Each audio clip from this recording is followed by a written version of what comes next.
There are a lot of games on Game Pass, and if you're anything like me, you're seeing games pop up that are interesting, but you hesitate to install them or add them to your ever-growing backlog.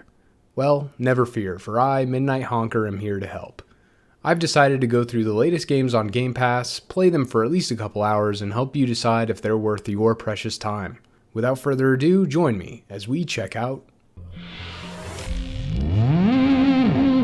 Research and Destroy.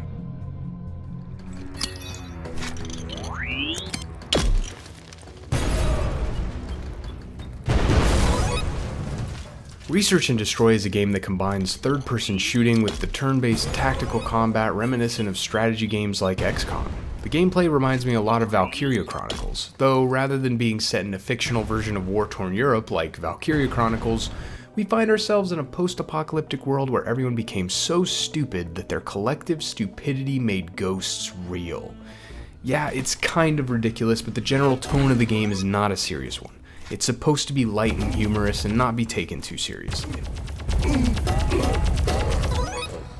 The writing is goofy and doesn't shy away from making some pop culture references.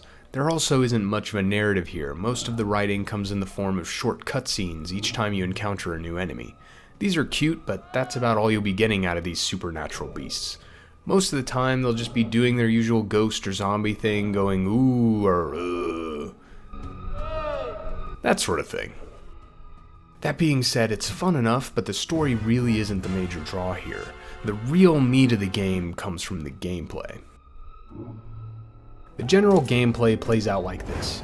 You're dropped into a map, given some simple objective like run to an area or collect some research, and then you use your turn to accomplish that objective. Once you're done, it's the enemy's turn to try to stop you. On your turn, you get 8 seconds of time on each of the 3 scientists you control. Almost everything you do consumes time, even aiming. You can look around freely, but as soon as you start holding down the aim button, the clock starts ticking down. So you want to line up your shot and take it as quickly as you can. The faster you do this, the more shots you can take. At the beginning of the enemy's turn, more enemies spawn in, seemingly based on how many are left standing. This ensures that you're rarely ever just moving around without anything to shoot. There's always a ghost to blow up or zombie to snipe in the head, but at the same time the game won't continue to spawn enemies just to overwhelm you if you're already struggling to take them out.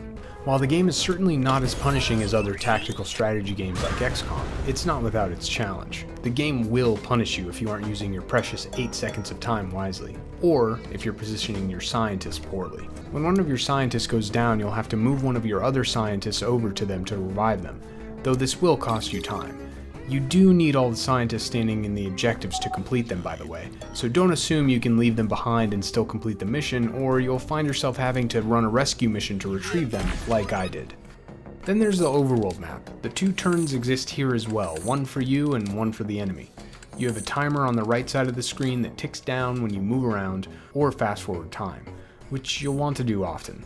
The reason for that is that the game's main progression revolves around research at universities that you build in the different regions you control. You take control of a region by investigating it, then launching a combat mission and successfully completing it, after which you can build a university in that region and get to researching. With the universities, you can unlock new weapons, upgrade existing ones, and do research on the different enemies you encounter. It's a pretty simplistic system, but it does at least give you some progression to work towards, which is always nice. So to sum up, you pick an enemy-controlled region, send a scientist off to investigate it, then commence a combat mission in that territory to control it. If you're successful, you'll take control of that territory. Of course, the enemy can always try to take it back on their turn, and that's where you'll have to defend your territory to keep it. Now, as for whether or not you should play it, overall it is a bit simple and repetitive, so your mileage may vary on how much time you get out of it. However, if you're a fan of strategy games like XCOM or Valkyria Chronicles, then it's definitely worth a shot. It scratches a very similar itch as those games, though it may lack some of the depth and engaging narrative that makes those games spectacular. If you are someone looking for a quick fix to your desire for tactical combat and strategic conquest, then this game may be just what you need. Thanks for watching. If you enjoyed the content, feel free to subscribe to the channel. And for even more content like this, you can follow my Twitch channel where I stream Monday through Friday at 11:30 a.m. Eastern Time. Have a good one, and I'll see you next time.